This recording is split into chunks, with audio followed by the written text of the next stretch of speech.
So cooking, it's easier, it's faster, it's more fun when you have the right equipment. Personal chef Bill Collins from chefbill.com is here to show us the essential utensils every kitchen needs. All right, so these are the essentials, you say? Yes, they are. And these are things, you buy them once generally, maybe once later on, but in the course of your lifetime, this stuff will generally last forever. That's how great this stuff is and how necessary it is for every kitchen. I say it seems like a lot, but that's right. You just buy it once, so it's a good investment, and maybe you buy good pieces so you don't have to buy it again. Exactly, and also it looks like you're going to be filling up every cabinet and drawer in your kitchen, but really, it's just one or two drawers. It's not even a junk drawer thing that every kitchen has, but this is stuff you're going to use and you're going to go to the same place for it every time. Well, let's start at the whisk. The whisk is one of those things where you think, gee, well, I don't really whisk things, but you find that it comes in very handy. Don't necessarily have to make whipped cream by hand, but if you don't have a sifter, if you're baking, just mix up the flour and sugar and other ingredients to kind of whisk it all together. Putting sauces together, say you're just making something, whether it be from a mix, heaven forbid, or if it's from just kind of mixing things together, making a salad dressing, the whisk is perfect every time. And that's a rather large whisk, isn't it? Would you say? It's actually, no. I mean, actually, in a professional kitchen, you can find huge whisk. Oh. That's a good size to have. Perfect size, okay. Now the tongs. Hey, let me see those tongs. You can't live without those, because whether it be with your outside grilling, turning things over, or just moving things around in a skillet in your kitchen, or if you're pulling something out of a stock pot, it comes right out, because if you're trying to do forks or something like that, it doesn't work. Good pair of tongs, those will last for years and years. Now what's going on here?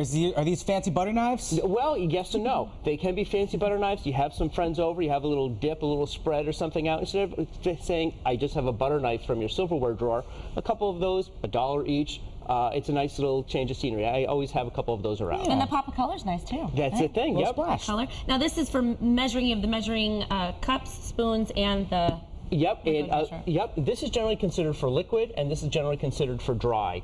And between that and the measuring spoons, if you're doing a little bit of baking, even if, again, you're making something from a mix, you have to have the right amount to put in that the recipe calls for. Liquid is slightly minuscule difference between a liquid measurement and a dry, but if something calls for 2 cups of water, instead of going like a bunch of little measuring cups, you have the classic Pyrex, and this is also heat proof, so you don't have to worry about putting boiling water in. Right. It's safe. Now, this seems like a little frivolous. Ice cream scoop, Bill? We need it? Believe it or not, you do. All right. Because it makes life so much easier. You've got the big half-gallon of ice cream that you've got some friends over.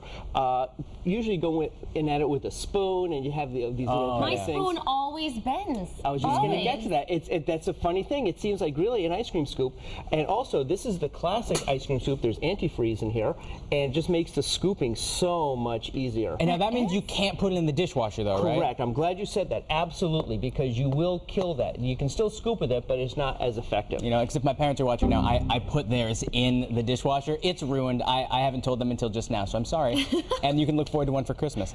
Let's talk spoons. Confession on massive scale. All right, so this is spoons. We used to have the wooden spoons and the stainless steel. Is that right? Yes, absolutely. And there's a big difference between these. You like to have wooden spoons for stirring things in the pot, as opposed to using a metal where you get that scraping metal on metal, or if you're deglazing a pan where you kind of get all the bits stuck from the bottom. You want a wooden spoon. It does make a big difference, and it just it works so much better than just the metal on metal. However, you do still need the larger spoons. Scooping something out of a liquid, say you've got a super stock, or you want to just take something out that's in there, you've got the slotted spoon, or even just taking out bigger quantities of something from a larger pot. Difference is this is a bigger spoon than the wooden spoon. And now the spoons, but what is this specific tool used for? I like this because if I'm scraping something in the bottom of a pan or deglazing, it covers more area than just the point of the rounded spoon. So they say at Thanksgiving when you're making all the gravy, it just covers more area, so it's faster and easier. Speaking of Thanksgiving, potato masher.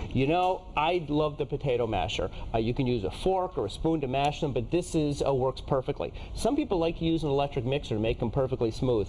I like to use this masher because you still have lumps and things in the potatoes, and it's a classic. This design has probably been around for hundreds of years, and you can't go wrong with it. Yeah, my mama has one just like that. She's so proud of it. Exactly. It's old, but it still works perfect. Yep. Pizza cutter. Yes, because somebody asked me the other day, what do I like to make most? And that's pizza. Starting from scratch, it's easy, and then when you get to the end, you've got the pizza. How do you cut it? Well, instead of dragging a knife across, you just drag a pizza wheel, just like in the pizza shop, and you run across doing it that way. So that's always something nice to have. Now, Chef Bill, lastly, this one. That's a cookie spatula or cookie lifter. Now, you need that?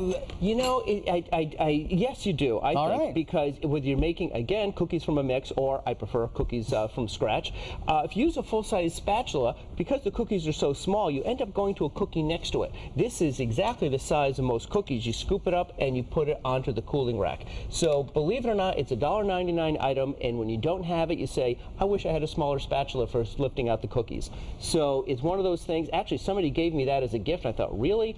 And I can't live without it. Oh, see, and there's many more utensils that you can't live without, and we're going to go over those a little later in the show. Thanks, Chef Bill. Thank you.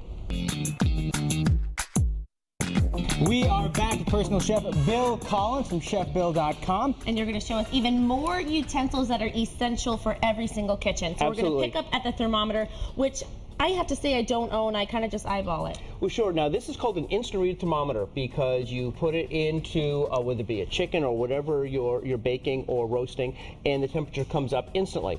And the reason this is a good idea is you know what the temperature is. For instance, you can look at a chicken when it's roasting and say, I'm not quite sure it's done. You take the temperature, it's 165 degrees. You've got a cooked chicken. Those cost about $10. They last forever. They're adjustable in that, say you're not quite sure the temperature is right because they get out of adjustment like any thermometer, put it in ice water, make a little quick adjustment, and you've got it ready to go. So that really is a kitchen essential.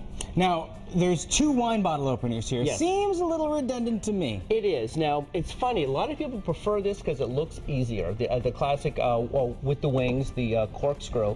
This is my favorite. It's also called a wine waiter's corkscrew. It takes me back to when I used to wait tables. Exactly, and it's so easy. You just put the top in like that, put it down, pop it up, and also it puts on a bit of a better show. People think, oh, that's kind of cool that you can do it. It is impressive. Easy. I know. It's I always so get. easy. I can't do it. So whenever somebody does, I'm like, easy.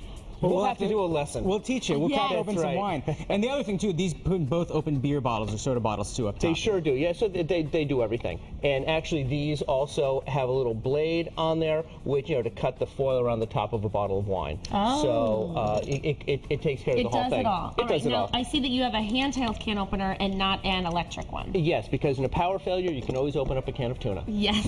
And it's not that hard to use a handheld one. It isn't. Now, the funny thing is, I've gone through many can openers over the years, and I found that if you spend a little bit more money, it's going to last you forever, and it's easy, because sometimes you really struggle with it, which is why people go with the electric ones. Spend about $8 or $10, and this will last forever.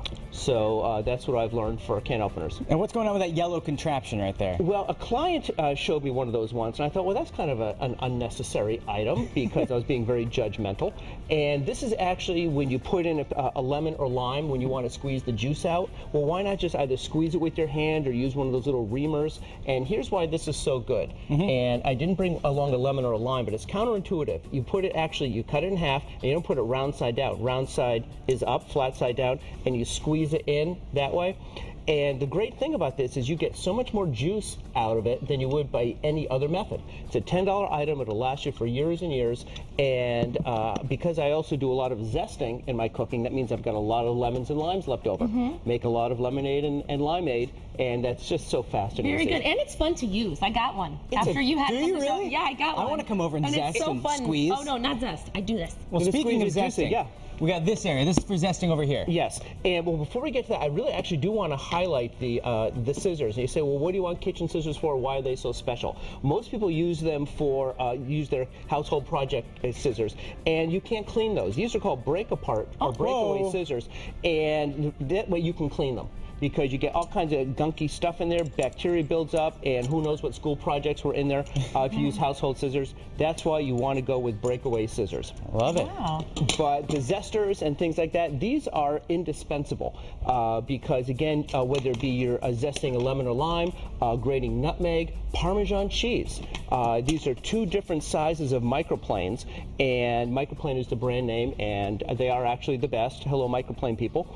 But these are really, really good, better than even a box grater. The thing about box graters are, I use just this big side for carrots and for shredding cheese, is they're sharp but not sharp enough. So you go to put a little more pressure on, and there go your knuckles. Yeah, that's true. So that's why And those things, the biggest pain in the neck to clean. Exactly. Ugh. Get a Exactly. mandolin instead. That's my piece of advice. Get a mandolin. Exactly. Mandolins are very valuable. And then you've got your basic peeler. That's essential. This is essential for vegetables, even some fruit. So it's crucial to have. But I find those don't last forever like a lot of these other ones do. I feel like mine gets dull. I don't know if there's a way to sharpen it. But Well, actually, technically there is a way, but you're probably better off to get a new one. Now, this brand, it's from OXO, and I get no money from the OXO people for saying that.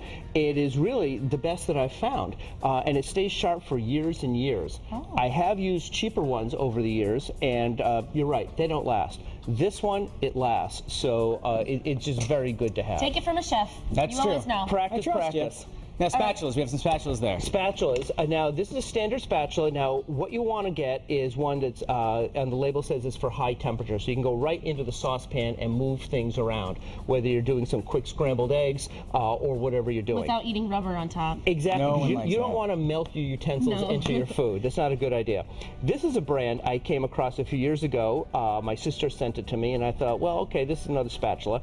This is also silicone and very high heat, but given the shape of it, you can clear out jars completely, and you can do so much more, or an entire bowl, without leaving any food bits in the back. Very clever idea, and I've got a number of these. So, and this will last for, again, years. Not forever, but you can get many years out of your spatula. Now, unfortunately, we're running out of time, and I see cutting boards at the end, but what I don't see there are any wooden cutting boards. Yes, I prefer these because even though they're both safe and you can clean them off of bacteria after cleaning them, you can put these in the dishwasher and you can bleach these to get them completely clean. And I like to have multiple ones, so one is just for meats, or if you have one with raw meat on it, put it in the dishwasher and then you can go back to the other one. So it's a sanitation thing, have the different sizes, but I do prefer the plastic, the polyboard over the wooden one.